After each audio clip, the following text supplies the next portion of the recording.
हवा वाला नकली है तो क्या सुनाओ यार गाना गा रहा है ठीक है ना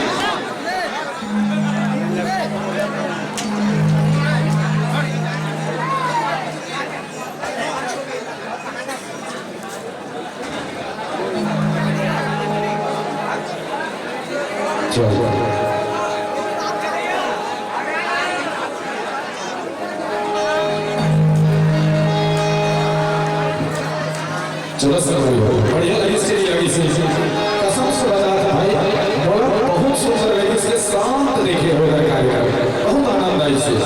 जब शांत देखो ना तो हृदय से लगते यार अच्छा लगता है कार्यक्रम आपको फरमाइशी ये बोला जहाँ धीरे धीरे सब लोग पूरा करो लेकिन ये जब शांत बैठा ना तो अति मजा आता है अति आनंद आता है कैसे दीदी आप गाना कैसे लगी सी कहे जा